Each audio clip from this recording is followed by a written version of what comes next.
Salut Mélodie. Salut François. On est au Cégep de Sherbrooke ce soir pour enregistrer notre deuxième podcast sur deux sur... La place des Téphis. Et on avait des invités super intéressants. Ben oui, on parlait avec Marie-Pierre Royer et Denis Pelletier. Et dans le fond, on a parlé de justement la place des Téphis. On a essayé d'aller un petit peu plus dans les solutions. On a ramené certains enjeux qui avaient été discutés précédemment et on voulait amener des solutions ou dans quelle direction est-ce qu'on pouvait s'en aller, puis certaines clarifications. Mais il y a eu beaucoup de points intéressants qui ont été discutés, notamment le 94M, la place des Téphis, tout ce qui est au niveau de la prévention. Mm-hmm. Ce qui a aussi été discuté, c'est le contexte éducatif. La formation en tant que telle, autant au niveau collégial. Puis, en fait, la place des Téphis aussi, là, pour ceux qui le désirent ou ceux et celles qui le désirent, au niveau du diplôme universitaire. Alors, je pense qu'on vous souhaite une bonne écoute. Bonne écoute.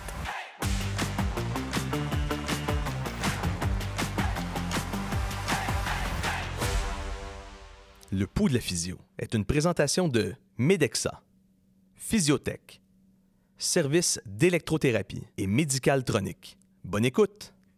Alors, bonjour Mélodie. Bonjour François.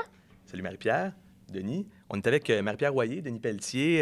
Denis, je pense que on va le présenter, mais il n'y a pas besoin tant que ça de présentation. On le connaît bien. Denis, qui est président de notre ordre professionnel, l'Ordre professionnel de la physiothérapie du Québec.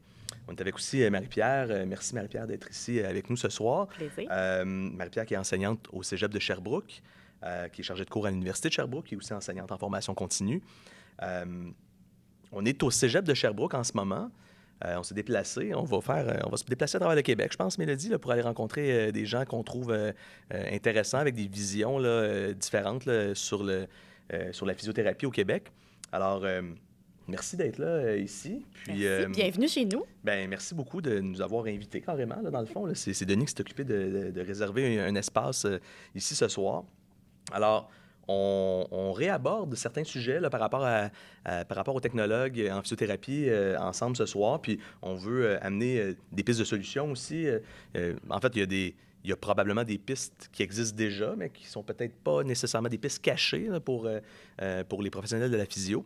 Alors, ma première question que je trouvais importante à poser, puis je pense sur laquelle qu'on peut débuter puis qu'on peut développer, est-ce que c'est les physios qui doivent faire plus de place aux Téphis ou est-ce que c'est les Téphis qui doivent plus prendre leur place en physio? Marie-Pierre? Je pense que c'est probablement un peu des deux. Il y a probablement beaucoup de méconnaissance des deux côtés. Peut-être, j'aurais envie de dire, du côté de la physio encore. De moins en moins, mais je pense qu'il y a encore tristement des physios qui pensent qu'ils délèguent un patient à un Téphis, alors que c'est pas le cas. Mais je pense aussi qu'il y a tout un éventail de possibilités qui s'offrent aux Téphis, puis qui est peut-être encore obscur pour même nos finissants. Fait que je pense qu'il y a quand même des options qui sont plus larges peut-être que ce à quoi on pense là, pour nos finissants Téphis. C'est comme ça que je le verrais. Je ne sais pas ce que tu en penses, toi, Denis? Bien, en fait, ce que tu dis, c'est très juste. On sait qu'on a deux catégories de professionnels à l'ordre de la physiothérapie. Chacun a un territoire bien délimité. On a un beau carré de sable qui nous appartient, mais celui-là, ce carré de sable-là est souvent partagé entre les deux professionnels. Et on le dit souvent, la clé dans tout ça, c'est le bon professionnel au bon endroit. Et quand on collabore bien et que l'on connaît les forces et les faiblesses de chacun, bien, on est capable de maximiser ce qu'on est capable d'apporter. Puis au final, le patient en bénéficie. Donc, est-ce que les physiothérapeutes devraient faire plus de place? Certainement. Est-ce que les technologues en physiothérapie devraient prendre plus leur place? Oui, ça aussi. Donc, dans un contexte où les deux s'entendent bien puis ils sont capables de discuter, d'échanger, on peut y arriver. Mais ça, c'est à faire, c'est à encourager, c'est à bonifier, mais c'est jamais quelque chose qui doit être pris pour acquis. Il faut constamment retravailler ça et l'améliorer. Et c'est la raison pour laquelle, dernièrement, on a fait des modifications au 94e, mais je sais qu'on en reparlera. On va y regarder ça. On va y revenir. Oui, on va y revenir définitivement. De toujours être à l'affût de comment est-ce qu'on peut s'améliorer, ça peut vouloir dire quoi, par exemple, Denis? Bien, d'être à l'affût, c'est que les opportunités qui font qu'aujourd'hui, on est ce genre de cliniciens-là vont changer dans le temps. Si je prends un exemple bien simple d'un physiothérapeute qui a commencé sa pratique dans les années 70, qui a passé à travers les années 80, 90 et ainsi de suite, chaque décades, et même des fois c'est beaucoup plus court que ça, a apporté son lot de possibilités supplémentaires. Et c'est vrai à la fois pour les technologues que pour les physiothérapeutes. Donc, si, par exemple, on prend la rééducation périnéale et pelvienne, c'était à peine quelque chose d'évoqué dans les années 70. Ça existait, il ne faut pas se tromper, ça existait, mais c'était essentiellement des exercices de tonification du plancher pelvien, puis ça n'allait pas vraiment plus loin que ça. Donc, la pratique évolue, et toutes les pratiques évoluent. Si une pratique n'évolue pas, c'est parce qu'elle est sur le point de disparaître. Oui. Ça, c'est du darwinisme classique. Donc, chaque secteur professionnel évolue. Et quand le secteur de la physiothérapie évolue, il évolue à la fois pour le technologue en physiothérapie et le physiothérapeute. Donc, si on continue dans l'angle de la rééducation périnéale et pelvienne, il y a une place d'intervention qui est tout à fait présente pour le physiothérapeute, et c'est aussi le cas pour le technologue en physiothérapie. Il faut simplement saisir l'occasion quand elle se présente et à ce moment-là, faire la contribution qui est à la hauteur du champ d'activité qui nous est autorisé. Mais une des questions que je me pose par rapport à ça, c'est le fait que ce qu'on ressentait beaucoup là, dans le premier podcast, c'est le manque de connaissances ou d'accès à l'information, ou des fois, dans le fond, l'accès à l'information plutôt flou par rapport à la réglementation. Ça serait quoi le meilleur conseil qu'on pourrait donner aux TFIS ou aux physios qui veulent être mieux informés, mais de manière plus spécifique? Je sais qu'ils peuvent se référer à l'ordre, mais est-ce que l'association serait peut-être une meilleure référence pour certaines situations ou autres possibilités? Quand on touche l'aspect réglementaire, c'est toujours l'ordre qui est le meilleur vecteur de l'information parce que ça relève du domaine légal. Ça ne veut pas dire que l'association ne peut pas être d'aucun secours. La question n'est pas là. Mais l'interprétation du règlement et le sens à lui donner, c'est évidemment fait par l'organisme régulateur. Dans ce cas-ci, c'est l'ordre. Donc, vous verrez, avec la nouvelle mouture du 94e, il y aura bien sûr des formations qui seront offertes. Il y a plein d'outils qui vont être mis en place, notamment le formulaire de référence pour à un technologue en physiothérapie pour ne pas oublier parfois certains préalables qui sont nécessaires à la prise en charge. Alors, il y aura vraiment des outils qui seront disponibles. Mais au départ, ça prend la volonté pour le faire. Alors, s'il y a une absence de volonté, on n'y arrivera pas. Mais si la volonté est là, on va pouvoir le faire. Et la meilleure place pour que ça s'imprègne le plus possible chez nos professionnels, c'est dans les milieux d'enseignement collégiaux et universitaires. Si c'est bien appris dès le départ à ces endroits-là, la chance que ça fasse des petits par après est nettement meilleure. Absolument. Puis je pense que ta question visait peut-être plus les professionnels déjà en exercice, mais je pense que définitivement, ça commence vraiment dans le programme de formation. Nécessairement, en technique de physio, c'est un incontournable. Il faut l'enseigner, le 94M, sinon on passe à côté d'un morceau qui est essentiel.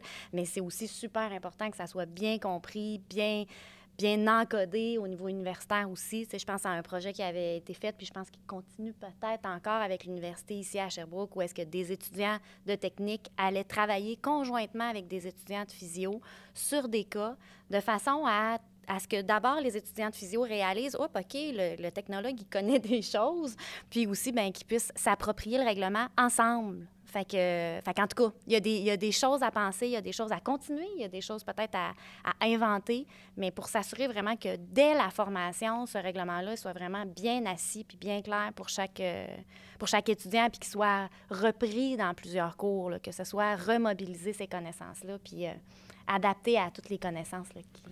Mais donc, ça, c'est une solution, d'avoir une partie importante dans la formation de base, là, pour parler de ces enjeux-là, ou en tout cas de ce règlement-là qui définit nos pratiques, là, d'une façon ou d'une autre. Est-ce qu'il y a d'autres solutions potentielles pour améliorer cette compréhension-là, puis ce travail-là d'équipe, finalement, là?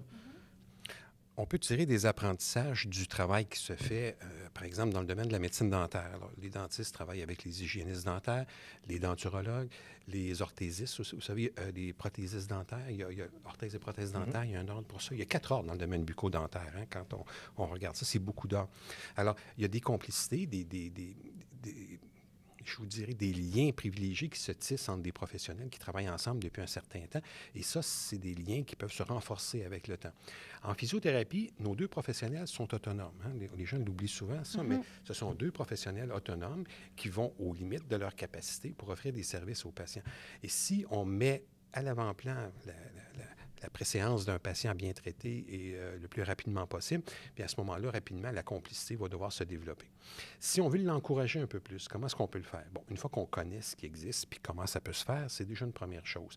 Il faut multiplier les occasions de travailler ensemble aussi. Donc, notamment dans le milieu public, pour donner cet exemple-là.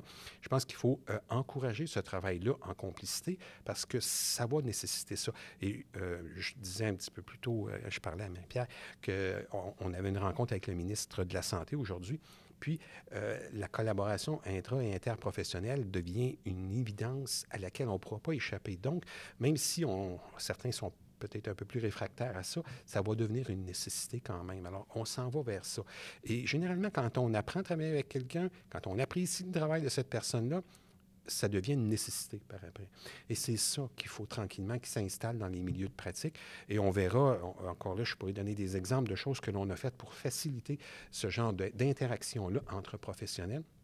Bon, à la limite, je peux toujours en glisser un petit mot tout de suite. C'est tout ce qui touche l'évaluation, par exemple, en temps réel, avec un physio qui peut être, par exemple, à distance, et un technologue qui est avec le patient. Auparavant, pour que le technologue puisse faire une prise en charge d'un patient, c'est-à-dire puisse entreprendre une prestation de service, il fallait qu'il y ait tous ces préalables. Alors, parfois, les préalables n'étaient pas là. Maintenant, il va être possible pour un technologue en physiothérapie avec son patient d'avoir le regard d'un collaborateur physiothérapeute à un endroit qui va participer à l'évaluation, qui va se faire de façon conjointe, qui permettra après ça la prise en charge du patient. Donc, on vient de faciliter cette interaction-là. Puis après 1, 2, 3, 5, 10 évaluations conjointes, bien, ils vont se rendre compte que finalement, c'est pas une mauvaise idée, puis ça va drôlement bien, puis on est capable de rejoindre des gens en région éloignée, ou même parfois, pas nécessairement en région éloignée, mais qui pourraient bénéficier d'une présence d'un physiothérapeute lors de l'évaluation pour faire une prise en charge plus rapide. Alors, ce sont ces choses-là qu'il faut multiplier pour avoir des succès sur le terrain. On dit bonjour à Sarah, qui fonctionne, tu sais, qu'on a parlé, qui fonctionne déjà de cette façon-là, qui est une façon novatrice, là, tu sais, d'amener des soins. Absolument. Bien là, je pense qu'on a abordé le sujet du 94M. Donc, le premier podcast a été fait pré-94M. Bien, pas pré. En fait, il y a eu des modifications, c'est ça. Il y a des Merci modifications pour la règlements. spécification. Donc là, on tombe au fameux nouveau, donc, modifié 94M. On aimerait quand même bien le comprendre, puis comprendre les zones grises. Et c'est quoi les modifications, tu sais, qui le différencient maintenant, depuis 2 semaines? En fait, non, il est entré en vigueur le 17 mars. C'est ça, tout récent. Oui, c'est ça. Donc, à même pas une semaine. Alors, peux-tu, peut-être, est-ce qu'on peut en discuter? Puis peut-être, Denis, nous parler un peu des changements. Puis, tu sais, si on peut avoir ton opinion, Marie-Pierre, sur ces changements-là. Oui.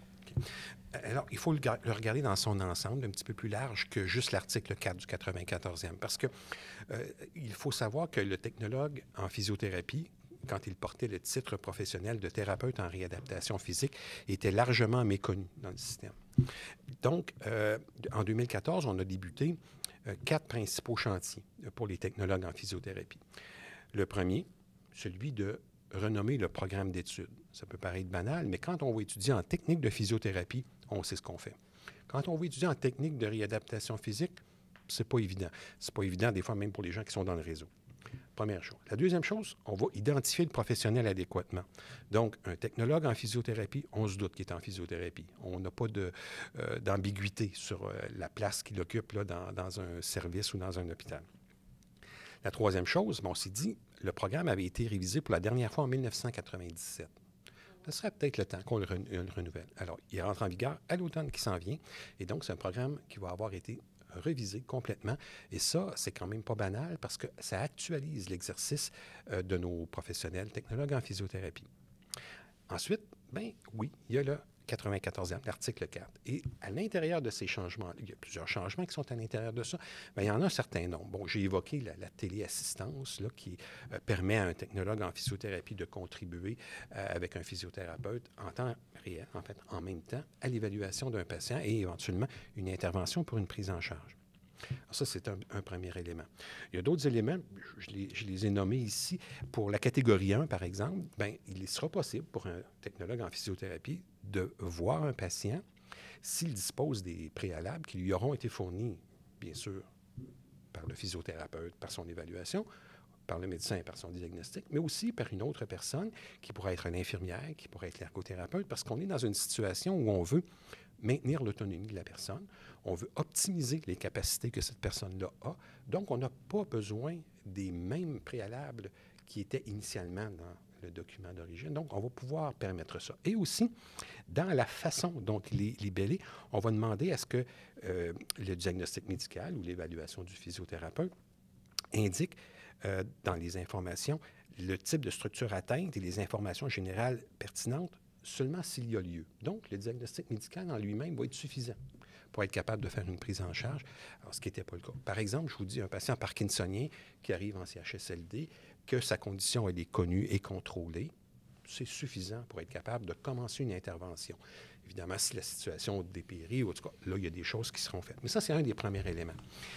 Denis, Oui. j'ai déjà une question. Vas-y. Parce que j'ai lu le règlement et Bravo. ça dit... Merci. Ça dit par un autre professionnel Oui. de la santé. Fait qu'on parle d'infirmière, travailleur social. Est-ce que c'est inclus ou non? Bien, en fait, de la santé? il faut que ça demeure dans le champ de compétences aussi OK. du professionnel qui réfère. Alors, là, OK. il faut quand même. Alors, l'infirmière pourra le faire, l'ergothérapeute pourrait le faire. Alors, donc, le motif de référence sera donné, mais là, on est dans une situation où on veut maintenir des acquis pour le patient, où on veut les optimiser. Donc, ce seront des gens qui seront suffisamment éveillés pour le faire.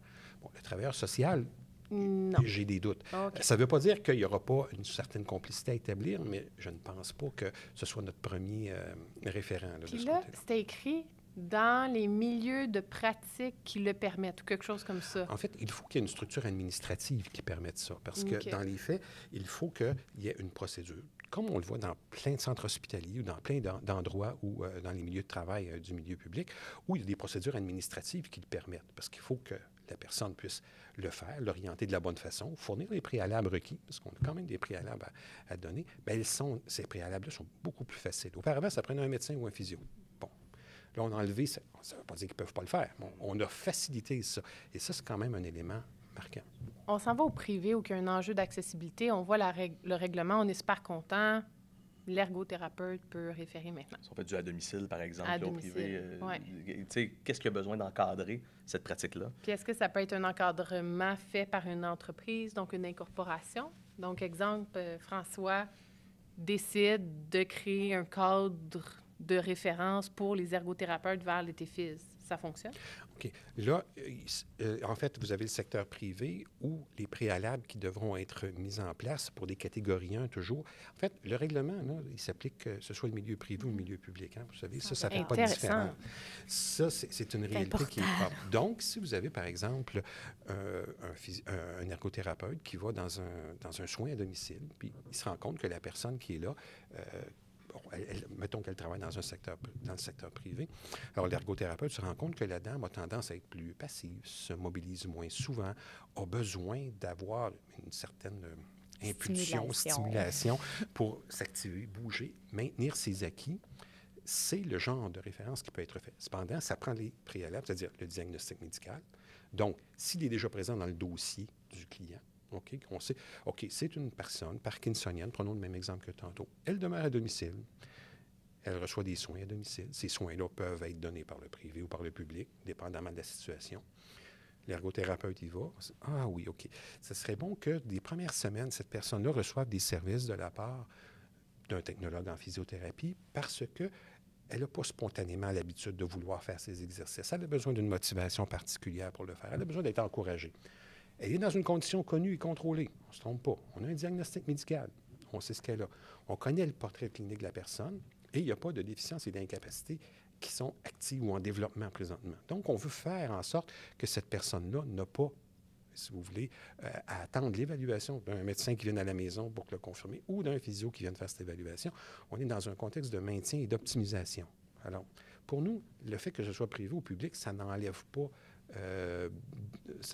de vertu, dans le fond, à la prestation qui est faite. Ben oui, parce qu'en fait, si on revient au contexte public ou privé, si on parle par exemple de CHSLD public ou privé, on se rend compte que c'est une partie bien simple de modification sur un règlement qui vient décharger les médecins, finalement, d'être obligés d'aller voir un patient dans un contexte où quelqu'un aurait besoin Alors, l'infirmière ou ou l'ergothérapeute, finalement, pourrait demander des soins en physio pour un patient. Et dans le fond, l'infirmière. Exactement. Donc là, on participe finalement à faciliter l'accès aux soins, ce qui est une bonne chose. Une prise en charge qui est beaucoup plus facile. Oui. Alors, ça n'enlèvera pas la possibilité d'une expertise si la personne a un déconditionnement soudain, il se présente quelque chose, mon Dieu, on sait ce qui se passe, là, quelque chose qui ne va pas. Alors ça, c'est pour la catégorie 1, ce qui est quand même un pas dans la bonne direction là, en ce qui nous concerne. En catégorie 2 aussi, vous avez vu un peu ce qui a été mentionné. Auparavant, ça prenait une liste de problèmes pour prendre le patient en charge. Aujourd'hui, on peut avoir la liste de problèmes, on peut avoir les objectifs de traitement, on peut avoir les deux, c'est sûr, on peut avoir l'un ou l'autre. Et ce qu'on ajoute aussi, c'est que le technologue en physiothérapie peut ajouter des problèmes à la liste de problèmes, puis il n'est même pas obligé d'appeler le référent pour lui dire « Écoute, là, j'ai vu qu'il y a telle chose ».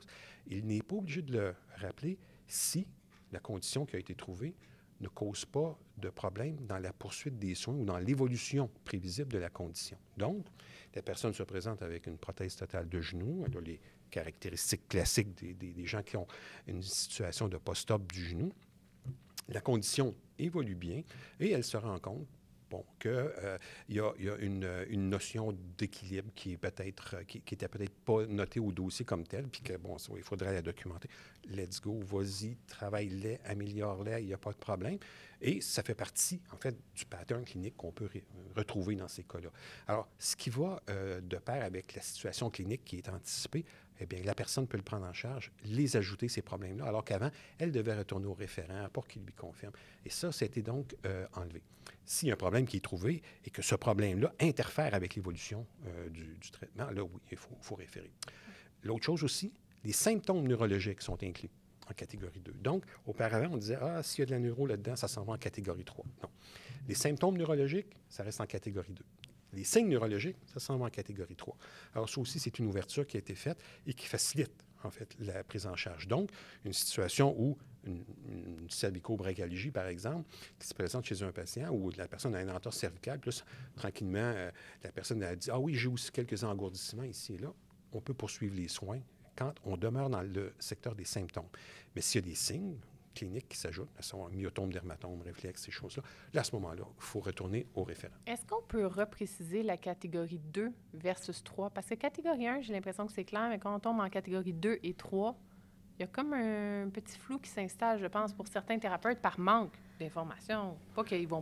Oui. L'information, elle est là, dans le fond. Elle est là, mais de compréhension. De compréhension de l'information. Oui. Merci. Mais là, à moins que Marie... Mais non, mais je veux juste... Mais c'est correct, mais c'est vraiment bien de clarifier tout ça. Mais par rapport à la catégorie 2, c'est sûr que moi, je suis une physio musculo-squelettique, mais c'est majeur quand même, là, ces changements-là, parce qu'on avait beaucoup de références des médecins avec des objectifs de traitement.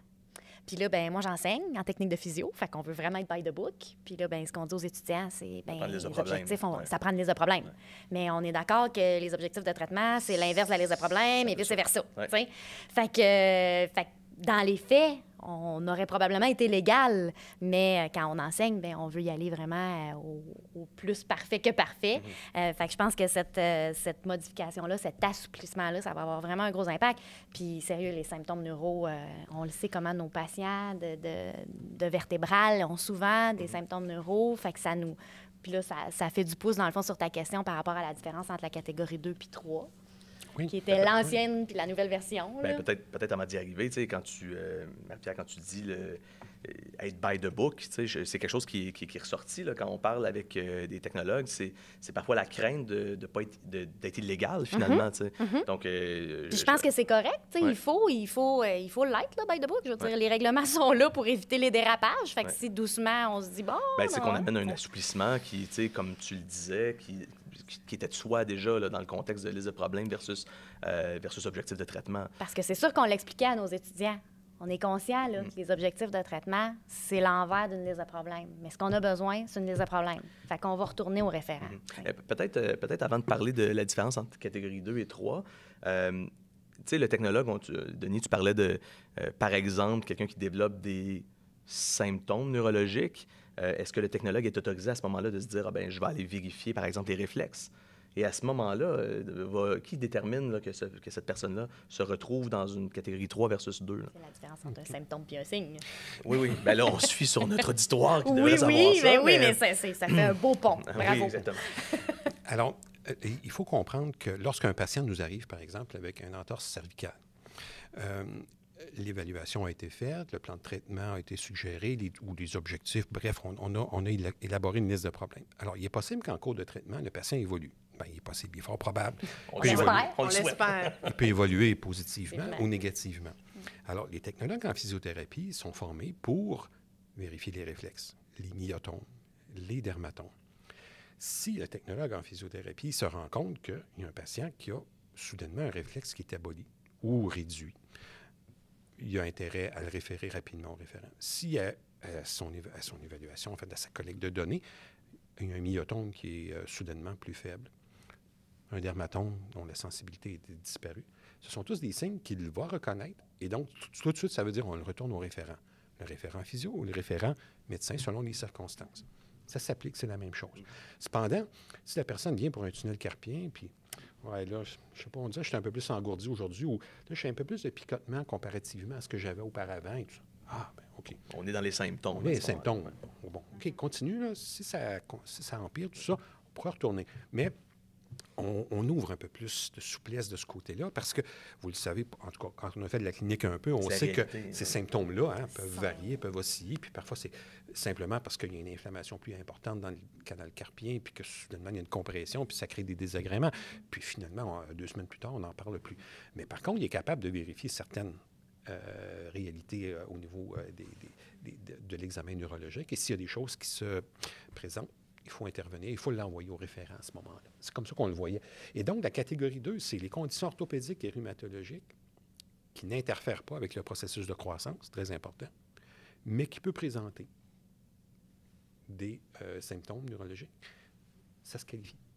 Voilà. Fait que c'est ce qui définit très bien la catégorie 2. Elle n'est pas plus compliquée que ça. Et quand on en parle comme ça, en tout cas, je ne peux pas voir comment ça peut être plus facile que ça, là, tu sais, dans les faits. Puis l'autre, tu sais, je veux quand même le dire, là, parce que l'autre aspect facilitant, c'est que, vous le savez, là, souvent, nos patients, ils ont de la misère à caractériser leurs sensations, tu sais. Fait que souvent, ils vont utiliser le terme engourdissement, picotement, mais ça ne va pas se traduire par un signe au niveau du dermatome, nécessairement. C'est fréquent. C'est fréquent que le patient va dire, mais je suis comme engourdi, puis là, les étudiants, ils sont engourdis, c'est pas dans cette catégorie-là. Fait que je pense que de pouvoir, avoir les capacités d'aller vérifier si c'est un signe ou si c'est juste un symptôme, puis 2, ensuite, de pouvoir quand même traiter le patient dans la catégorie 2 si ce n'est qu'un symptôme, bien, ça ouvre vraiment, c'est ça, l'accès au TFIS en catégorie 2 à beaucoup de patients qui vont nommer des symptômes qui peuvent sembler neuro, mais qui ne s'accompagnent pas nécessairement de signes. Fait qu'en tout cas. Et la catégorie 3. Donc là, où est-ce qu'on franchit cette étape-là? Bien, là, la catégorie 3, ce sera évidemment la situation qu'on disait tantôt, une condition orthopédique ou rhumatologique qui interfère avec le processus de croissance ou qui est accompagnée de signes neurologiques. Là, il tombe dans la catégorie 3. Mais dites-vous bien une chose, quelle que soit la catégorie, le technologue peut toujours intervenir auprès de ce patient-là. Sauf que le spectre dans lequel il peut intervenir devient un peu plus petit quand on se dirige vers la catégorie 4. Mais il peut encore continuer à traiter ce patient-là.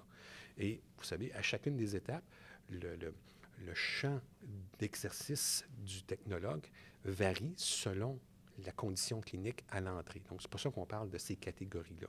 Donc, en catégorie 3, il ne perd pas le patient de vue pour autant. Il continue à intervenir avec. Sauf qu'on doit y porter une attention plus grande parce que la condition présente des particularités qui nécessitent un jugement d'un professionnel qui a une formation plus extensive dans le milieu, dans ce domaine-là. Donc, ça, c'est une des premières conditions. L'autre, c'est l'atteinte neurologique chez l'adulte. Bon, on le comprend facilement, les atteintes neurologiques, quelle que soit la nature de l'atteinte neurologique, à moins que celle-ci soit rendue dans une situation connue et contrôlée, auquel cas, on s'en va en catégorie 1. Okay? Ensuite, il y a une atteinte respiratoire chronique et contrôlée. Donc, certains, les MPOC. En fait, les problèmes pulmonaires restrictifs et obstructifs. Donc, la famille est assez grande, on le sait. Mais à ce moment-là, c'est vu en catégorie 3. Une fois que la condition est connue, contrôlée, stable, la personne n'a pas de particularité, elle peut être vue en catégorie 1. Même principe. Ensuite, si on continue avec, parce que, et c'est important de le dire, parce que l'atteinte, elle est dite chronique et contrôlée en catégorie 3. Si c'est un patient surinfecté, il s'en va en catégorie 4.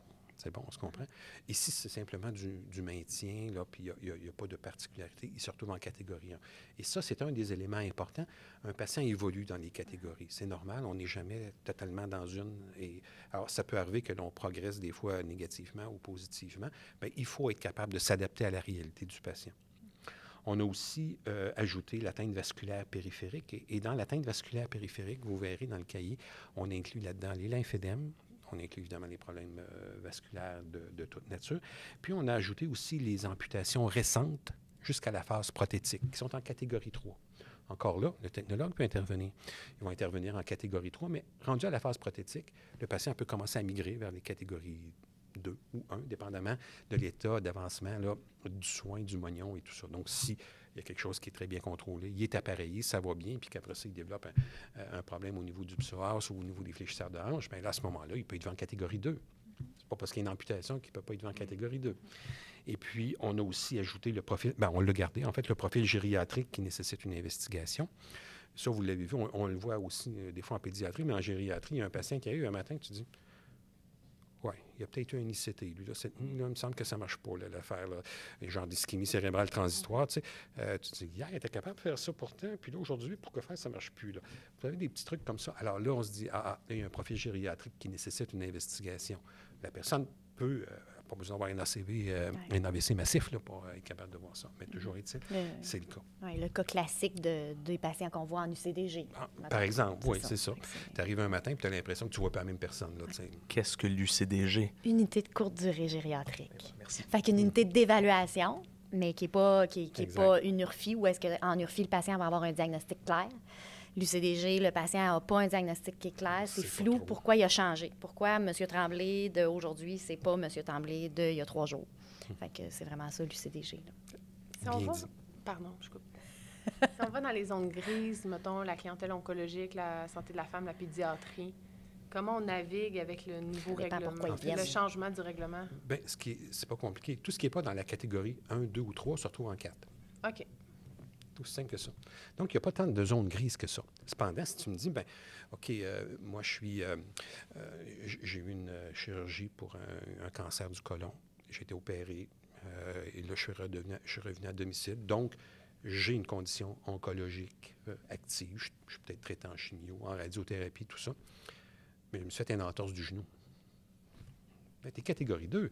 On ne traite pas, on sait toujours le motif de référence. Donc, la personne a une condition oncologique. Ben, par contre, si on passe, on se dit, cette personne-là a eu une mastectomie avec prélèvement de ganglion axillaire, lymphédème du membre supérieur. Développe une capsulite. Ou développer une capsulite. À ce moment-là, le lymphédème, si c'est le cas, traité en catégorie 3. Capsulite, catégorie 2. L'emphysémateux qui a une capsulite, même chose, c'est une catégorie 2. Mais là, ma question, là, c'est que ça a l'air si simple quand on en parle, mais quand on parle aux TFIS puis aux physio, eux n'ont pas l'air, eux et elles, n'ont pas l'air de trouver ça si simple. Éducation. Qu'est-ce que... Puis là, peut-être qu'on peut parler de l'ordre, puis peut-être qu'il y a d'autres personnes qui sont responsables dans tout ça, là, les milieux de formation certainement. Mais est-ce que l'Ordre a prévu quelque chose, Denis, là, pour améliorer, du moins surtout par rapport au changement, mais aussi peut-être encore plus à l'état du marché de la physio en ce moment, par rapport à la compréhension du règlement, puis comment est-ce qu'on va faire en sorte pour que, les TFIS n'ont pas l'impression qu'ils sont toujours en train de tricher puis jouer sur la ligne, puis que les physios comprennent bien le travail de collaboration qu'ils peuvent avoir avec les technologues? Bien, nous, il y a des formations qui vont être faites dans cette perspective-là de bien enseigner le règlement et de s'assurer que les gens sont capables de l'utiliser à son plein potentiel. Mais quel que soit le règlement que vous allez mettre de l'avant, que ce soit le Code de sécurité routière, que ce soit... vous arrivez toujours à la même situation où vous êtes arrivé de Montréal tantôt. Je l'ai dit, cet exemple-là, je ne sais pas combien de fois je l'ai dit dans une année.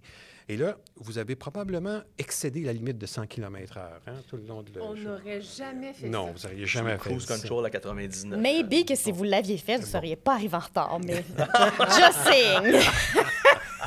Boum! Je l'aime, moi. Il a fallu que je mette 125$ de gaz dans mon char. Le gaz est cher. Inflation. On parlait de salaire tantôt. Alors, il y aura toujours des gens qui vont jouer sur cette ligne-là en disant, tu sais, c'est pas si clair que ça. En fait, le règlement, il est très clair. C'est écrit 100 km/h. Les gens disent, ouais, mais tu sais, vous tolérez ça. Non, en fait, le règlement est toujours très clair. Et parfois, on veut s'en permettre un petit peu plus. C'est toujours là que ça devient un peu plus délicat. Il est certain que ces règles-là, si vous aviez roulé 101, là, je ne peux pas voir le policier qui vous aurait arrêté et vous dire que ça n'a pas de bon sens. Il aurait peut-être dit, bien, bon, faites attention. Mais alors, dans tout règlement, généralement, il est très clair. La seule affaire, après ça, c'est dans son application. Est-ce qu'on peut faire preuve de nuance à l'occasion et tout ça? Bon, si vous posez la question au policier, est-ce que, hey, ça te dérange-tu si je roule 115, 120 aujourd'hui? Il va dire non, tu ne peux pas. Fait que ça, on demande à l'OPPQ, il va nous dire non, tu peux pas. Généralement, on doit s'en tenir au règlement. Le règlement est clair. Mais mettons, on va voir l'AQP, là. Vont-ils nous donner des conseils? Non, bien, ça serait très peu probable parce que l'AQP ne peut pas, s'il le faisait, il s'inscrirait en faux avec ce que le règlement permet. Donc, dans le fond, le règlement, il est clair, il est beaucoup plus facilement applicable parce qu'on a corrigé plein de choses. Il y avait des problèmes auparavant. On les a clarifiés présentement avec ça. En tout cas, une grande quantité d'entre eux. Et c'est certain que ça va continuer aussi à devenir plus clair. Mais je mentionnais l'AQP juste parce que dans l'autre podcast, l'impression que les TFIS donnaient, c'est qu'ils ont eu plus de réponses quand qui ont demandé, dans le fond, à l'AQP qui travaille plus pour l'avancement de la profession versus l'OPPQ qui travaille pour la protection des membres, qui ont eu plus de réponses parce qu'on a accès à des avocats qui peuvent nous conseiller, parce que ça fait partie de l'offre de service, dans le fond, de l'AQP. C'est pour ça que je disais ça. Là. Mais remarquez, on a le droit de donner de l'information. Mais vous savez, ce règlement-là, 94e, savez-vous sur combien de pages il tient? 2 pages. Même pas. 1 page et demie. OK? Alors, c'est correct si vous voulez. Regardez, je vais vous le trouver. Je l'avais imprimé pour le plaisir de la chose. En tout cas, il tient sur 1 page et demie. Donc, c'est pas que le règlement est compliqué. Maintenant, si on tente de regarder dans le règlement, est-ce qu'il y a quelque chose qu'on peut interpréter d'une certaine façon ou pas, c'est ce qu'on a cherché à faire en le clarifiant comme ça. Et généralement, un règlement, ce qui relève du domaine réglementaire, bien, vous êtes mieux servi quand cette information-là vous est donnée par l'organisme réglementaire. Mais vous êtes tous capable de l'interpréter, de le lire et de le comprendre, parce que dans les faits, un règlement devrait être compréhensible par tout le monde. C'est l'objectif. Alors maintenant, s'il y a des questions de clarification, tout ça, c'est sûr qu'on peut aider. Mais je peux vous assurer qu'alors, sur une base hebdomadaire, on répond à plusieurs questions et j'aurais aimé savoir quelles étaient exactement les questions pour lesquelles ils ne réussissaient pas à obtenir une réponse, ou bien est-ce que la réponse qu'ils recevaient faisait juste pas leur affaire. Ça, c'est une autre affaire aussi. Des fois, on reçoit une réponse et on se dit « Ah, ouais, j'aurais aimé mieux qu'ils me disent autre chose. » J'ai aussi testé la pratique de courriel. J'ai envoyé un courriel. Je me suis dit, je vais le tester, moi, pour être sûre. Puis j'ai l'impression... J'ai reçu un premier courriel. Dans le fond, j'aurais pu me référer au texte de loi, puis ça aurait été la même chose. Ça a été comme mon premier courriel. J'ai donc répondu, vous n'avez pas répondu à ma question. Et j'ai renvoyé la même question. Et la deuxième fois, j'ai une réponse plus détaillée. Est-ce que c'est juste d'encourager les gens à de poser des questions jusqu'à temps qu'on ait une réponse? En fait, la personne qui va lire votre question, surtout si elle est écrite, bien là, on va l'interpréter en disant, OK, voici la question qui est posée. On offre une réponse. La personne aimerait avoir plus d'informations ou amène une précision ou voudra... On va vous en donner plus. Je veux dire, mais c'est... Et ça... J'entends le message. Je peux donner l'exemple. Ça m'est déjà arrivé, moi, de m'adresser à Bioformation. Puis j'avais posé une question sur certains préalables qui étaient nécessaires pour suivre tel ou tel cours. Et la réponse qu'on m'a donnée était incomplète. J'ai reposé la question et j'ai même eu une rencontre après ça avec les gens de Bioformation. Et ils ont répondu de façon admirable à mes questions. Fait qu'on peut faire la même chose avec l'OPPQ. C'est sûr, vous avez le droit de poser des questions à l'OPPQ. On est là pour répondre. Alors, si vous recevez une réponse, puis elle ne vous satisfait pas complètement, n'hésitez pas. Faites-le, réécrivez-nous. On est là pour renseigner les gens. Et on ne gagne rien. Là, on n'est pas là pour cacher l'information, mais chose certaine, on va coller au règlement parce que c'est ce qui nous donne, en fait, la latitude de vous répondre. Alors, on va certainement y référer le plus possible, mais on contribue avec plusieurs maisons d'enseignement collégial et généralement, on répond à plusieurs questions. Et aujourd'hui, ça va de façon, je vous dirais, c'est naturel et facile. Mais là, ma question après tout ça, c'est l'intégration des TRP à l'époque à l'OPPQ, c'est 2003 ou 2004? 2003. Pourquoi ça a pris 20-25 ans pour revoir la formation des TFIS en milieu collégial? Puis pour revoir le règlement, Denis, c'est long quand même. Pour ce qui est de... Bon, mais regardez ça, on peut régler cette question-là assez rapidement. Il y a, quand on instaure des changements de cette nature-là, ça prend une volonté politique. Quand j'ai été élu en 2014, ça faisait partie des chantiers que je voulais faire. Donc, ça a été 2 éléments que j'ai pu amener et développer. Alors, vous savez, l'actualisation du programme, là, les cégeps n'ont pas besoin de l'Ordre pour faire ça. Sauf que l'Ordre dispose de ce qu'on appelle un comité de la formation, des technologues en physiothérapie et des physiothérapeutes. Alors, c'est là qu'on fait valoir des projets comme celui du DEPA à l'Université de Montréal, 3e cycle de la physiothérapie, la révision du programme, parce que vous savez que sur le comité en question siègent des représentants des cégeps. Alors, c'est très simple. Je leur dis, écoutez, la dernière fois que le programme a été révisé, actualisé, c'est 1997. Comment ça On est rendu en 2017. Le directeur des études du cégep de Sherbrooke, en fait, qui est représentant sur le comité de la formation, Éric Gagné, il dit « ça n'a pas de bon sens ». 1 année plus tard, c'était en marche et ça partait.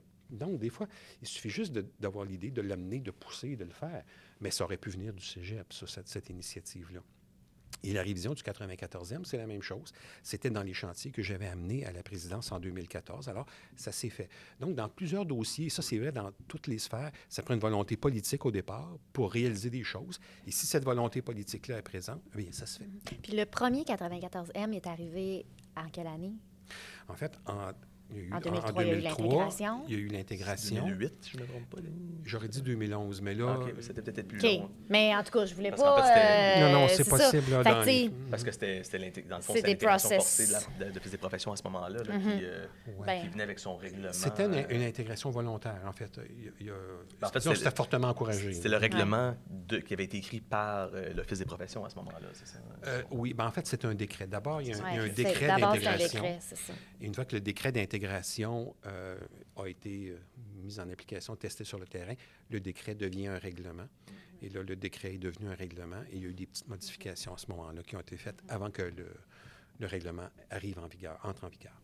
Si on tombe dans le pratico-pratique et l'attrition des TFIS, Mais je pense que la bonne question, pas la bonne question, mais une question à poser par rapport à ça, c'est beau tout ça, mais ça prend des professionnels pour l'appliquer. Puis vous connaissez mon amour pour les combattre. statistiques d'attrition. Non, mais oui, mais pas pour les statistiques. Pourtant, c'est une haine contre ces statistiques-là.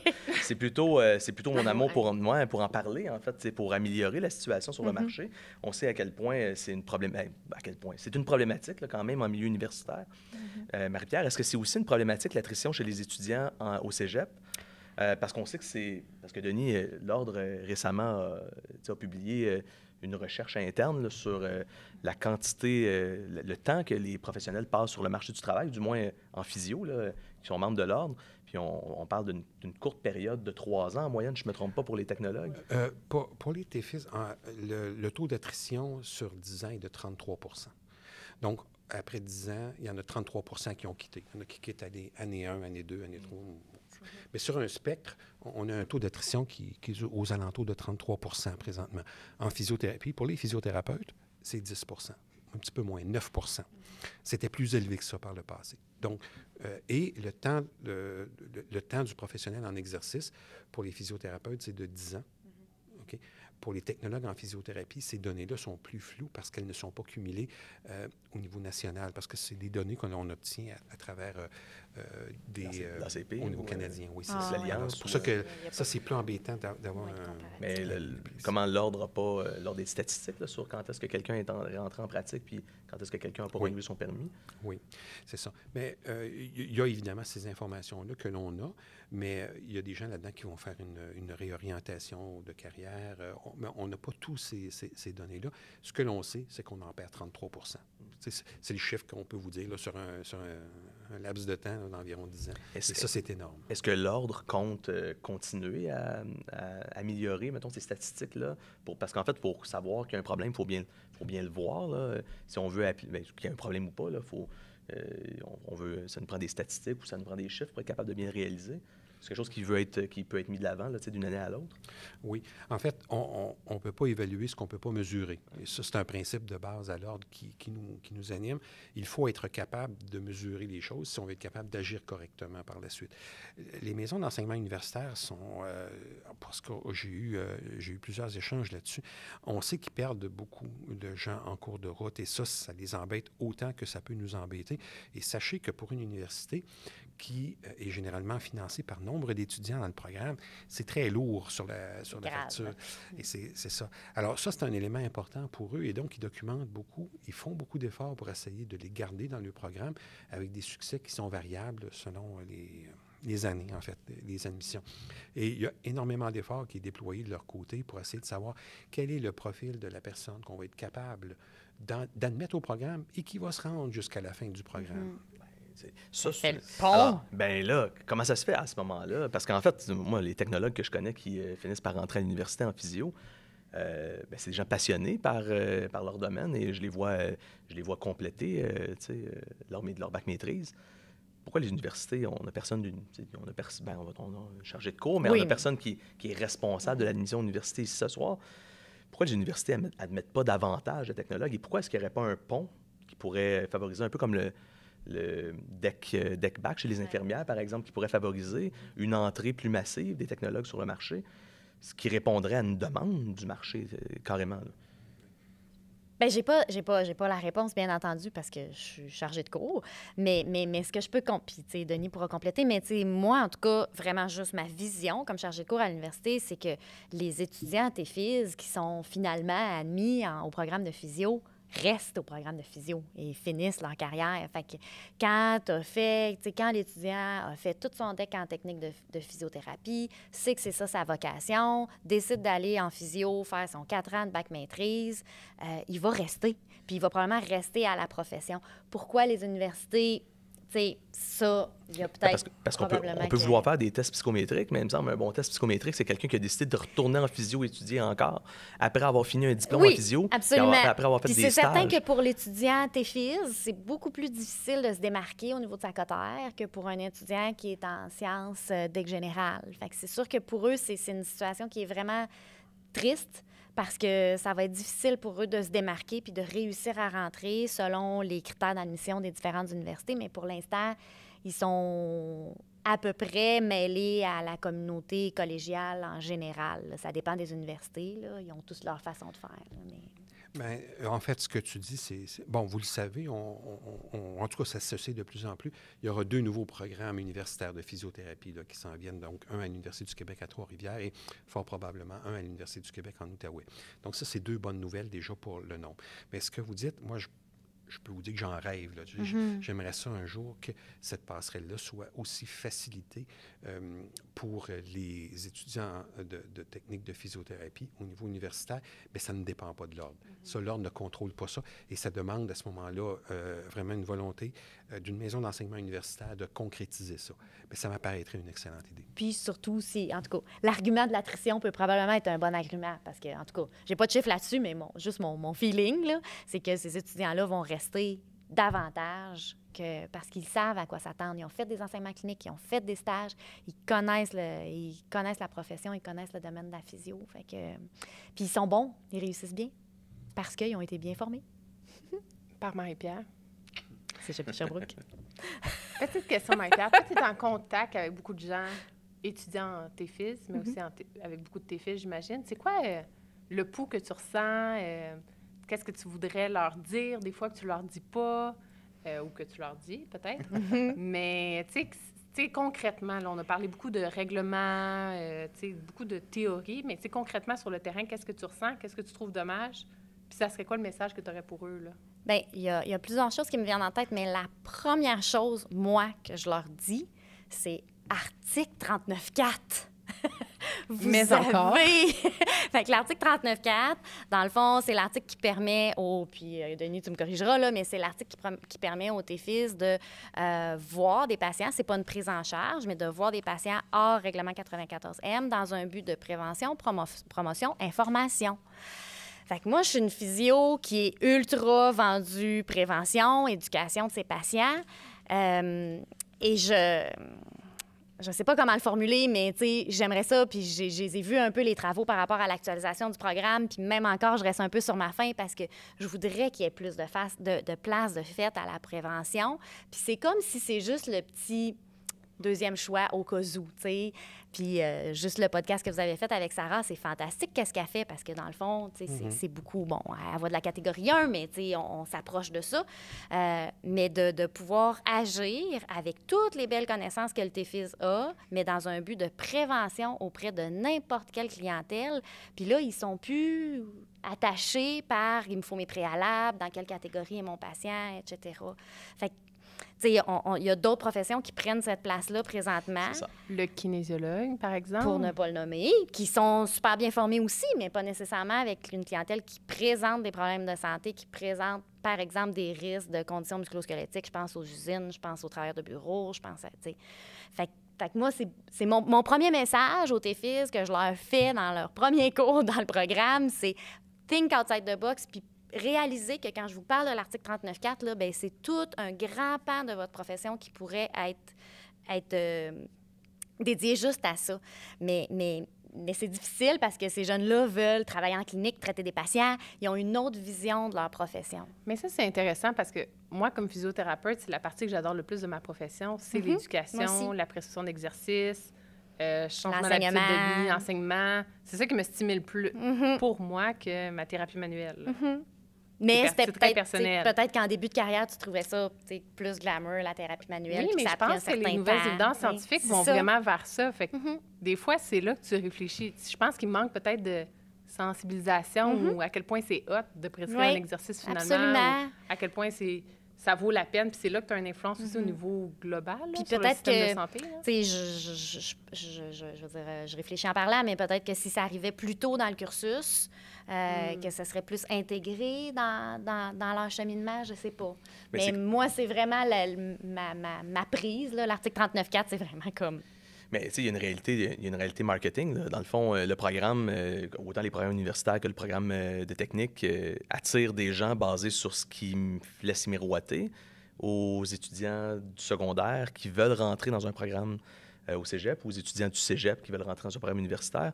Alors, est-ce qu'il y a une façon différente d'expliquer puis de démontrer qu'est-ce qu'on fait en physio aux étudiants qui veulent rentrer dans des programmes en physio mais qui ne sont pas encore dedans? Parce qu'une fois qu'ils sont dedans, ils ont un préjugé ou en tout cas, ils ont des attentes auxquelles ils désirent répondre, comme n'importe qui achète n'importe quoi. Là. Ouais.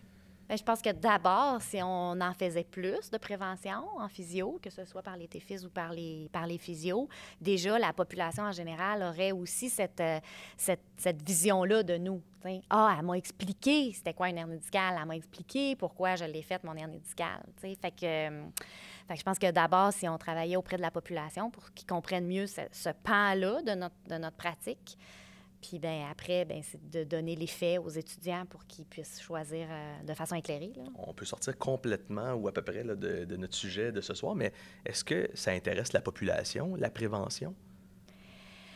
Oui, je pense que oui. Une certaine partie. En tout cas, c'est ce que le ministre Dubé nous a dit aujourd'hui, que c'est un virage qu'il va falloir prendre parce qu'il faut sortir du modèle hospitalo-centré pour aller vers beaucoup plus de prévention. Et ça, c'était... Ça fait du bien à mon cœur. Je me dis, un ministre a dit ça. Le ministre Dubé nous a dit ça clairement cet après-midi et il va présenter, en fait, mardi prochain, son plan. Vous allez en entendre parler, puis fort probablement que le podcast ne sera pas diffusé avant mardi prochain. Ça va dépendre de Vincent, mais je ne penserais pas. Alors, donc, ça confirme. Vincent nous dit non. Donc, ça sera rendu au moment où ils vont l'écouter, où les gens vont l'écouter, ça va être déjà connu. Mais c'est un des axes les plus importants que le ministre veut mettre de l'avant dans sa refondation du système de santé. Il y aura toujours des gens qui ne vont pas accrocher à la prévention. C'est une courbe normale. Fait qu'il y a toujours du monde au bout. Là. Mais définitivement, je pense que les gens, si on les prend... Moi, j'ai toujours dit, il n'y a pas de choses que le patient ne peut pas comprendre. Il y a juste un thérapeute qui explique pas bien pour ce patient-là. Fait que pour une même patho ou pour un même diagnostic, bien, avec un patient X, on va aller jusque-là, puis avec un patient Y, on va aller plus loin parce qu'il y a davantage de connaissances. Mais on peut tout expliquer, puis on peut tout passer nos notions de prévention. Puis je pense que la grande majorité du monde ne veulent pas se retrouver à l'hôpital, ne veulent pas se retrouver en chirurgie. Mais la demande de la population, comme tu dis, évolue aussi parce que maintenant, on a accès à tellement d'informations sur Internet ou des choses comme ça que les gens veulent avoir accès à de la meilleure information. Puis c'est, selon moi, pourquoi on commence à consulter des experts ou dans le domaine de la santé, c'est qu'on veut l'information plus juste ou mieux comprendre versus c'est quoi une hernie discale sur Internet, là, dans le sens. Ouais. Je pense que la physio est rendue plus loin. Mais vous évoquez quelque chose, puis ça me permet de mettre un petit peu de piquant. Là. Je sais que des fois, vous aimez ça. Mais vous savez, la partie prévention, et ça, vous verrez, je vais le doser comme il faut, mais actuellement, quand on regarde la disponibilité de l'information, il se publie des choses en quantité phénoménale et je vous dirais qu'il y a beaucoup de choses là-dedans qui est de qualité douteuse. Alors aujourd'hui, en 2022, le succès d'une intervention va reposer beaucoup plus sur la clarté que sur la disponibilité de l'information. Et une des choses que je remarque, c'est que malgré l'abondance de la littérature, malgré le fait que tout le monde sait que fumer, c'est mauvais pour la santé, puis de boire trop, c'est pas bon, et de faire de l'exercice, c'est à faire, puis il faut bien dormir. Les gens ne le font pas plus. Il y en a beaucoup qui ne le feront pas. Et les gens ne le font pas parce qu'ils ne savent pas, mais parce qu'ils ne veulent pas le faire. Il va falloir se poser la question à un moment donné, jusqu'où on est responsable de la santé des gens qui ne veulent pas nécessairement s'aider ou qui, pour toutes sortes de raisons, n'arrivent pas à le faire. Et là-dessus, c'est peut-être quelque chose de... Oui, ça vous fait sourire. Oui. Je sais que là, je disais, oh mon Dieu, parce que là, on parle de la moitié de notre budget presque au Québec dans le soin de santé. Alors, il y a des gens qui, malgré tous les efforts qu'on fera, là, on va vous donner des patchs gratuits pour arrêter de fumer, puis on va faire tout ce qu'il faut, là. Ils ne changeront pas nécessairement leurs habitudes, pas parce qu'ils ne le savent pas parce qu'ils ne sont pas éduqués, pas parce qu'ils ne sont pas conscients du danger, mais tout simplement parce qu'ils ne veulent pas le faire. Mais je pense qu'il y a vraiment des enjeux psychosociaux. Là. Oui. Je pense qu'il faut juste faire attention. C'est peut-être ça que tu allais dire, Marie-Pierre. Bien, en fait, notamment, mais tu sais, peut-être que je rêve encore. Ça se peut que je rêve encore, Seigneur. Mais tu sais, je pense que si nos professionnels étaient... Mais il y en aura toujours qui vont vouloir continuer à fumer. Indeed, ça, c'est sûr. Mais je pense que si nos professionnels étaient mieux formés dans tout ce qui est changement de comportement, puis que c'était plus, comme on disait tantôt, glamour. Tu sais, je l'enseigne à l'université, le changement de comportement. Est-ce qu'au bout de 4 ans, ils s'en rappellent encore? Vraiment, j'ai des doutes. Et c'est une question, c'est encore une fois, là, c'est une question de l'image que les programmes projettent auprès des étudiants d'un niveau inférieur qui veulent rentrer dans ces programmes-là. Si on enseigne seulement que la physio, c'est un genou qui ne plie pas, il faut plier le genou, puis le genou va plier, puis 1 + 1 = 2. Mais en fait, la physio, c'est plus compliqué que ça. Bien, puis tu sais, moi, quand je vois à Physio 360, tu sais, la conférence sur l'entretien motivationnel, je fais comme, oh my God, j'ai 20 ans de pratique, mais il faudrait vraiment que je me pratique pour être capable de faire ça, tu sais. Puis bon, je dois en faire dans une certaine mesure, mais c'est... Appris sur le tas, probablement oui, plus, là.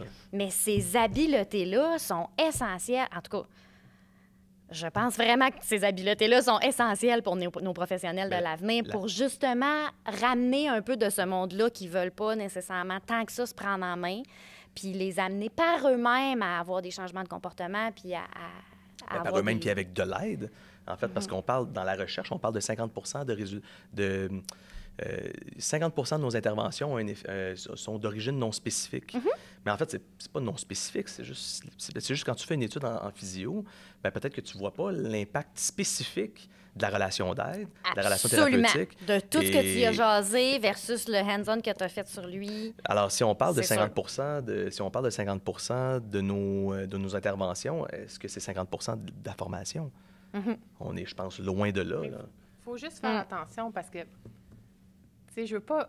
pour moi, c'est vraiment important de comprendre la relation d'aide, comprendre la douleur persistante, comprendre la neurophysiologie, peu importe. Mais on demeure des professionnels de la réadaptation. Fait que je pense qu'il faut toujours s'assurer qu'il y ait une notion de motivation ou autre, mais de là à dire ça vient 50 Bien, c'est la recherche là, qui le démontre. Là, mais c'est 50 de la recherche. Si la société puis la recherche évoluent, puis Denis l'a dit tantôt, mais pas les professions, on se retrouve où, nous, dans 20 ans? Je suis d'accord, mais je pose la question autrement. Là. Je me joue l'avocat du diable. On nuance.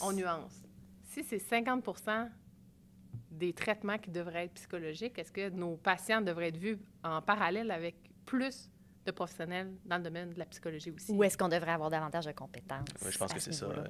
Parce qu'en fait, on peut facilement devenir le professionnel qui adresse ces problématiques-là propres à notre domaine, qui est un domaine neuro-musculosquelettique et cardio-respiratoire, cardiovasculaire. Mais biopsychosocial.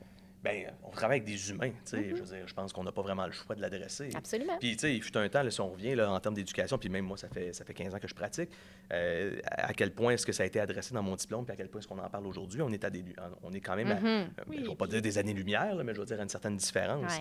Ouais. Donc, évidemment, il y a une évolution de la compréhension de l'être humain. Il y a une évolution aussi à quel point, puis ça, c'est une autre réalité, là. Plus l'information est disponible, plus les gens avec des cas simples ne vont pas nous consulter. Parce qu'il y a des gens qui vont s'auto-traiter. Puis ils vont avoir un certain succès, que ce soit temporaire ou permanent. Alors, nous, on se ramasse. Avec les c'est cas peut-être plus pas difficiles. c'est peut-être pas le bon mot, mais avec des cas plus chroniques.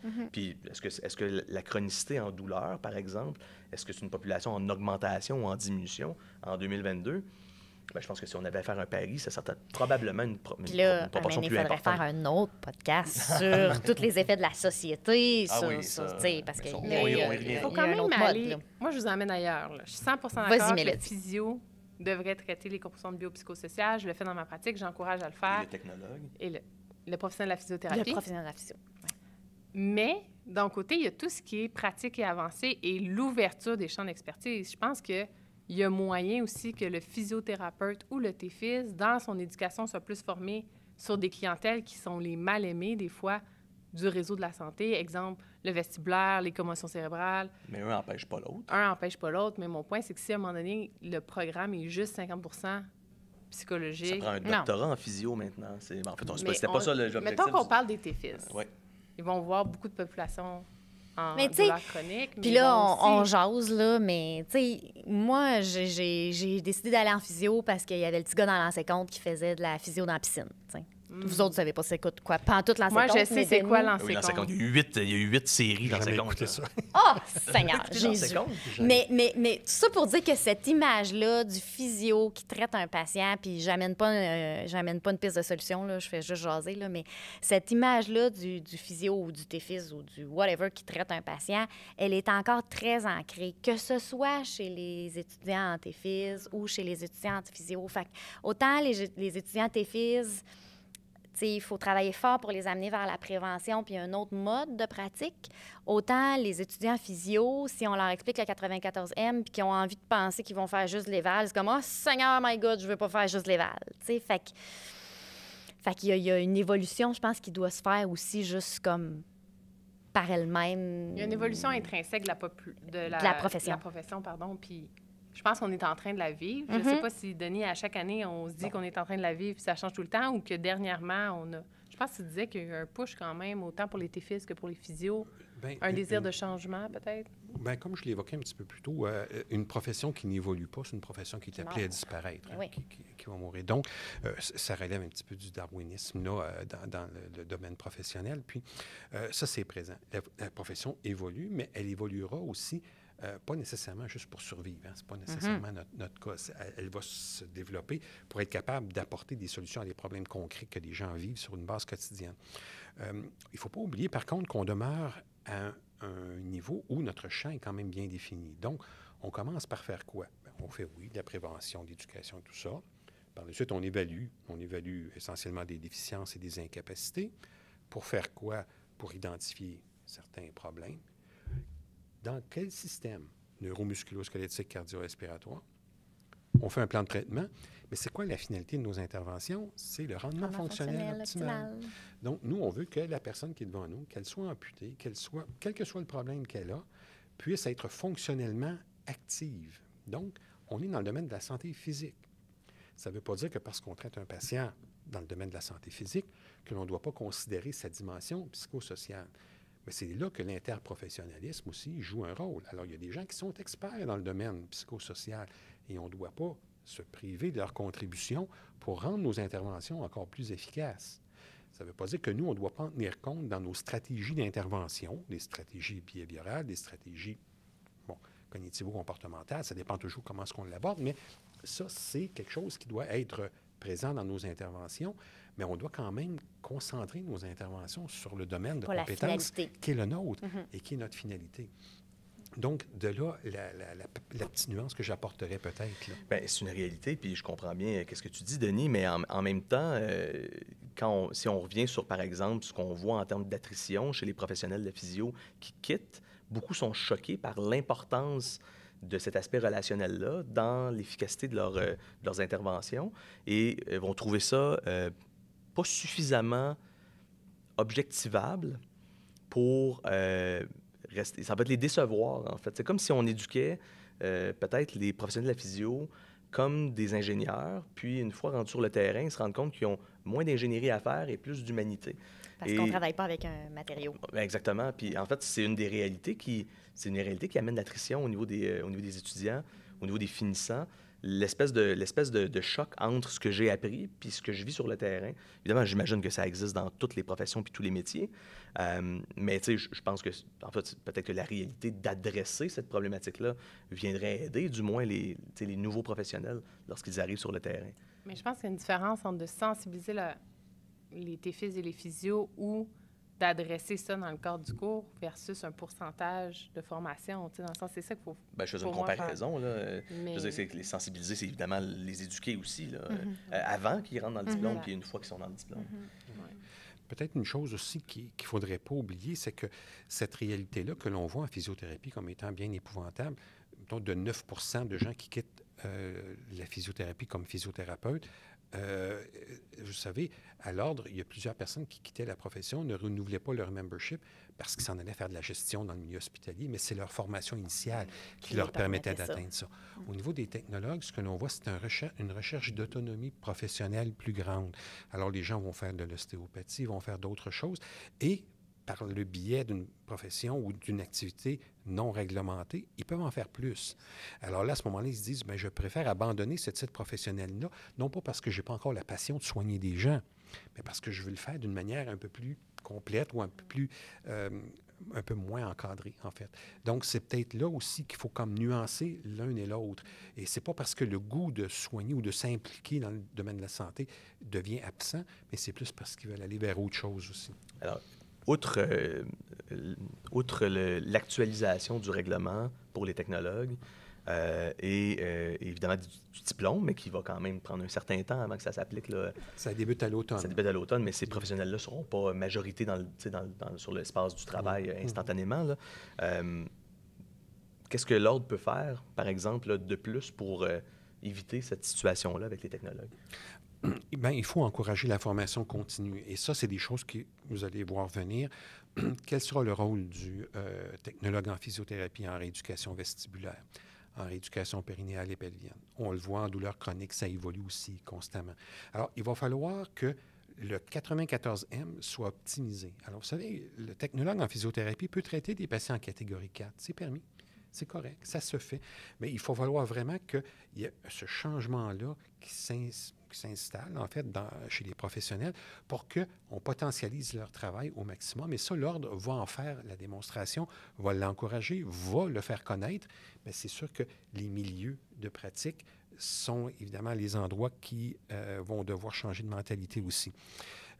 Et ça, c'est des choses qui vont se faire. Là. C'est concret, c'est sur le terrain. Donc, ça, c'est une réalité.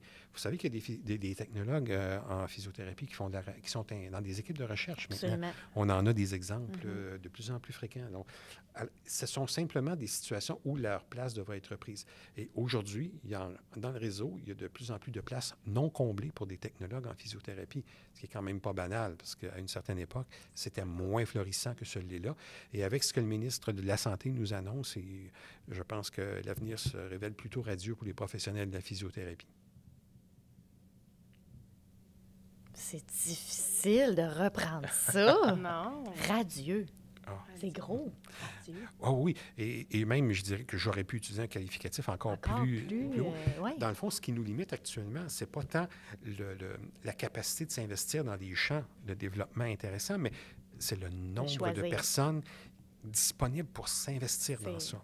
Et écoutez, on avait des demandes, parfois on s'est dit, moi je me souviens d'avoir parlé avec des sous-ministres de la Santé qui nous disent, on aurait besoin de plus de physio aux urgences, on aurait besoin de plus de physio ici, plus de technologues là. Oui, mais c'est parce que là, il n'y en a pas. Il y a ça aussi qu'il faut rencontrer, être capable. Vous savez, les pratiques avancées en physiothérapie, notamment suite au programme de l'Université de Montréal de 3e cycle, on se les arrache. Là, il y a une effervescence qui est merveilleuse là-dedans, mais il faut occuper notre place. Il ne faut pas être trop timide, puis il ne faut pas se gêner, surtout pour être capable de se dire présent aux endroits où c'est important. Et ça, l'Ordre va l'encourager sans arrêt. Mais il y avait un article qui disait que la physiothérapie, TEFIS ou physiothérapie, c'était vraiment les professions qui vont être comme up and coming, qui vont être très, très, très populaires dans les prochaines décennies. On parlait de programmation, mais on parlait aussi de la physiothérapie. C'est dans le... Tout à fait. Je pense que c'est le top 20. Mais ce que je trouve intéressant, Denis, de ce que tu disais, c'est que je pense qu'il faut porter notre chapeau de physiothérapeute, peu importe où on va. Puis Luc le disait aussi dans une vidéo cette semaine dans le groupe, c'est que, dans le fond, peu importe ce que tu vas faire, sois fier d'être tes fils et physio, puis ouvre les portes pour les autres. Puis après ça, il y a un enjeu de formation et de former plus de physio qui vont être fiers puis vont montrer l'exemple de l'avancement. Mais de loin, il faut en former plus parce qu'on en perd vers des postes de gestion, ce qui est important pour faire connaître la physio, mais... Parce que c'est la meilleure manière qu'on va pouvoir aussi placer des... Ouais. Et n'oubliez pas, tantôt, je disais qu'il y a 2 universités qui vont offrir le programme de physiothérapie pour des physiothérapeutes, mais il y a 3 cégeps aussi qui s'ajoutent à l'offre de... Donc, on va passer à 11 cégeps offrant le programme de technique de physiothérapie et à 7 universités offrant le programme de bac maîtrise physiothérapie. C'est quand même énorme. Je pense que c'est super important aussi d'expliquer, notamment aux étudiants TEFIS, la plus-value de faire partie d'un ordre professionnel. Tu sais, moi, oui, tant mieux s'ils ont une profession qui les comble, mais tu sais, quand j'entends des étudiants TEFIS qui quittent pour d'autres professions où est-ce qu'ils ne sont pas nécessairement encadrés par un autre professionnel, mais c'est juste important de se rendre compte qu'on est chanceux d'avoir un autre professionnel parce que ça donne à nos patients une assurance que notre service est de qualité. Ça, c'est pas banal, là, tu sais. On a à bâtir cette fierté-là, oui, évidemment. Encore plus, ça. Pas qu'elle n'est pas présente, mais encore plus. Mais je pense que, tu sais, c'est flou, hein, tu sais, quand tu as 20 ans, c'est quoi un autre professionnel, hein? Protection du public, tu sais, c'est pas si clair, mais je pense que c'est important de le nommer. T'sais. Ce qui est aussi particulier, c'est que, n'oublions pas, quand on parle d'une formation collégiale, il y a des étudiants qui commencent au programme, ils ont 16 ans. Mais oui, ils arrivent du secondaire. Fait que ça se peut qu'après 3 ans, puis 1 ou 2 années de pratique, ils se disent peut-être que j'aurais eu le goût de faire aussi ça. Là, Puis là, ils arrivent, là, ils sont prêts sur le marché du travail. Des fois, ils arrivent 19 ans, 20 ans. En tout cas, rappelez-vous, à cet âge-là. C'est pour ça que ça prend un pont. Parce que si on a le goût de continuer, oui. Mais parfois, ils ont le goût d'aller... De changer. C'est ça, c'est aussi... Il faut aussi accepter que c'est une autre génération. Oui, là, parce qu'en fait, la réalité, génération ou pas, je pense que nous, on a des statistiques par rapport à nos propres professions. Mais une des choses que je pense qui serait pertinente, c'est de se comparer aussi. Parce qu'en fait, quand on sait combien quitte, combien reste, etc., ailleurs, comment est-ce que c'est? Est-ce que les avocats restent plus longtemps dans leur pratique puis ou pas? Accepter que c'est quoi? Ils sont rendus à quoi? 7 carrières différentes? C'est dans une vie?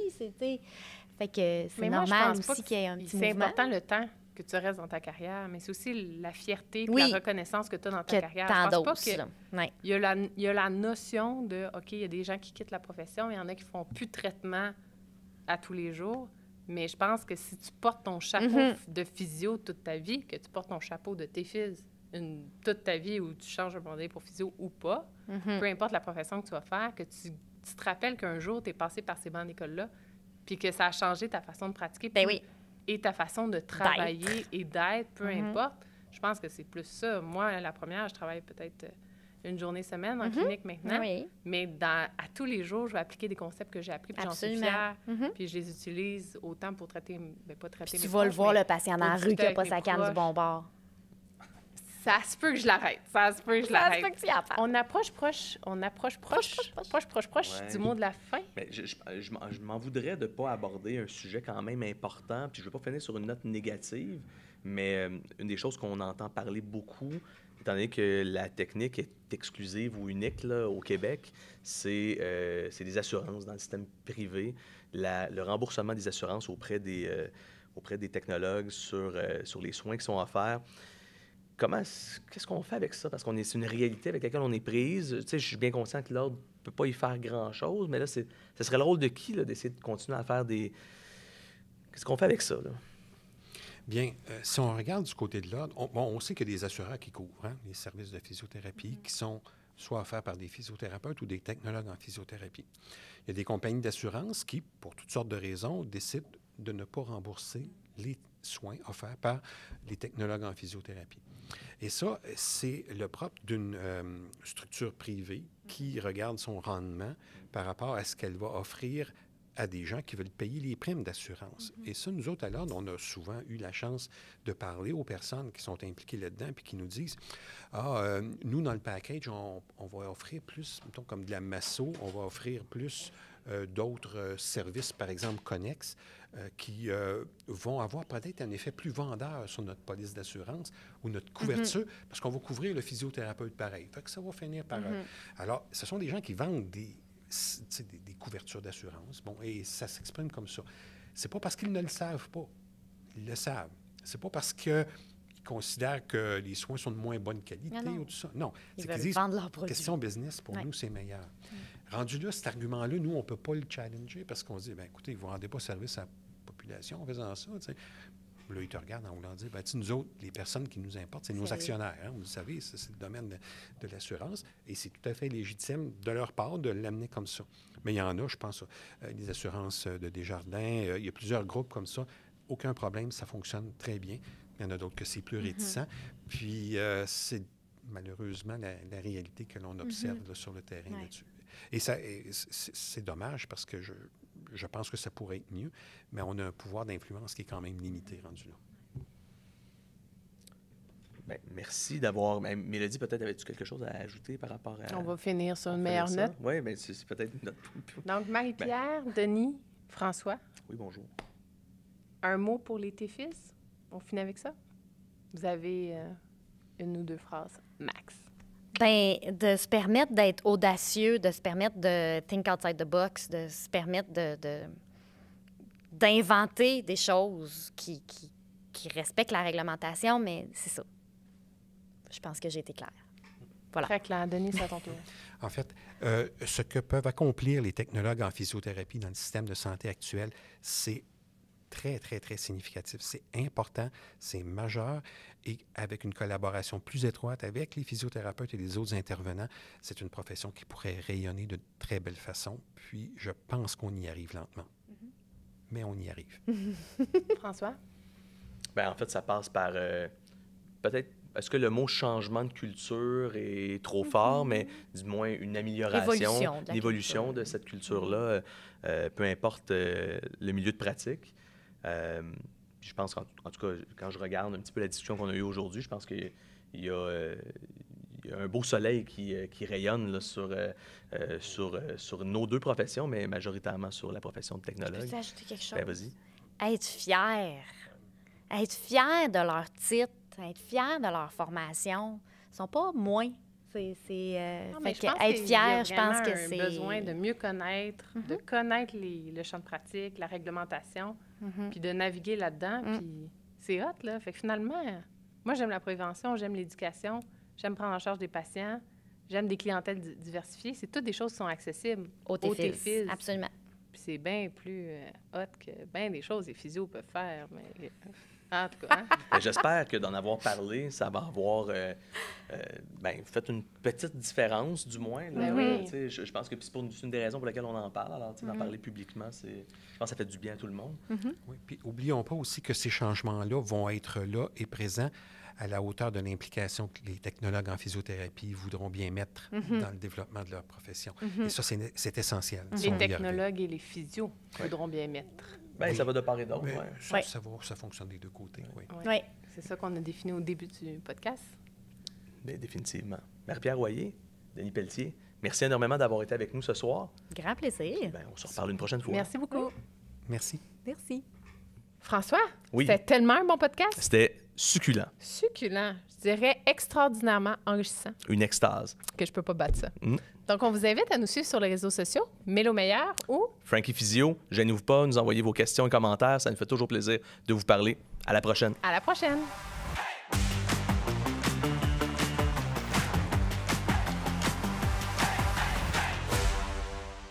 Le pouls de la physio est une présentation de Medexa, Physiotech, services d'électrothérapie et médical tronique.